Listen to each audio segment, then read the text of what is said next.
രാജ്യത്തിനു വേണ്ടി സ്വർണ്ണ മെഡൽ നേടിയ രഞ്ജിത്ത് ജോസിന് ജന്മനാട്ടിൽ ഉജ്ജ്വല സ്വീകരണം. 16ാമത് ഏഷ്യ പസഫിക് ഷിറ്റോറിയു ചാമ്പ്യൻഷിപ്പിൽ 27ഓളം രാജ്യങ്ങളോട് പോരാടിയാണ് കോതമംഗലം ഊന്നുകൽ സ്വദേശി രഞ്ജിത്ത് ജോസ് നാടിന് അഭിമാനമായത്.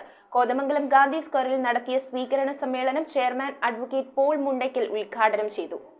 രാജ്യത്തിനു വേണ്ടി സിംഗപ്പൂരിൽ വെച്ച് നടന്ന 16ാമത് ഏഷ്യ പസഫിക് ഷിറ്റോറിയു ചാമ്പ്യൻഷിപ്പിൽ 27ഓളം രാജ്യങ്ങളോട് പോരാടി ഇന്ത്യക്ക് വേണ്ടി സ്വർണം നേടി രാജ്യത്തിന് അഭിമാനമായി മാറിയിരിക്കുകയാണ് കോതമംഗലം ഊന്നുകൽ സ്വദേശി രഞ്ജിത്ത് ജോസ്. കോതമംഗലം താലൂക്ക് പൗരസമിതി ഗാന്ധി സ്ക്വയറിൽ നടത്തിയ പൗരസ്വീകരണ സമ്മേളനം പൗരസമിതി ചെയർമാൻ അഡ്വക്കേറ്റ് പോൾ മുണ്ടയ്ക്കൽ ഉദ്ഘാടനം ചെയ്തു. പ്രസിഡന്റ് ഷാജി പി ചക്കര അധ്യക്ഷനായി. General secretary Manoj Gopi, vice president Jiji Pulickal, Reni Kakkanatt, T P Marydas, George Manayanippurath, K A Sainudheen, Basil Chenkara, Bobby Manithottam എന്നിവർ സംസാരിച്ചു. സ്വീകരണത്തിന് നന്ദി പറഞ്ഞുകൊണ്ട് സ്വർണ്ണ മെഡൽ ജേതാവ് രഞ്ജിത്ത് ജോസ് സംസാരിച്ചു. News bureau. രാജ്യത്തിന് വേണ്ടിയിട്ട് ഇത്തരത്തിലൊരു മത്സരത്തിൽ പങ്കെടുക്കാൻ സാധിച്ചത്, അതുവഴി ഇങ്ങനെയൊരു മെഡൽ നേടിക്കൊണ്ട് എൻ്റെ സ്വന്തം നാട്ടിലേക്ക് വരാൻ സാധിച്ചതും ഈ നല്ലവരായ നാട്ടുകാരുടെ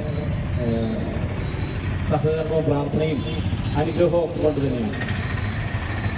അതിനായി എനിക്കിവിടെ ഒരുക്കിയിട്ടുണ്ടായിരുന്ന ഈ ഒരു വേദിക്ക്, ഇതിൻ്റെ എല്ലാ ഭാരവാഹികൾക്കും, ഇതിന് ചുക്കാൻ പിടിച്ചിട്ടുള്ള ആളുകൾക്കും, എന്നോട് സ്നേഹവും ആദരവും കാണിക്കുന്ന എല്ലാവർക്കും ഏറ്റവും സ്നേഹത്തോടു കൂടിയിട്ട്. News bureau, Kothamangalam. Kopparambil ayurvedic hospital and research centre. ഉഴിച്ചിൽ, lumbar spondylitis, cervical spondylitis, disc bulging കൊണ്ടുണ്ടാവുന്ന ബുദ്ധിമുട്ടുകൾ എന്നിവ ചികിത്സിക്കാൻ വിദഗ്ധരായ ഡോക്ടർമാർ. Kopparambil ayurvedic hospital and research centre.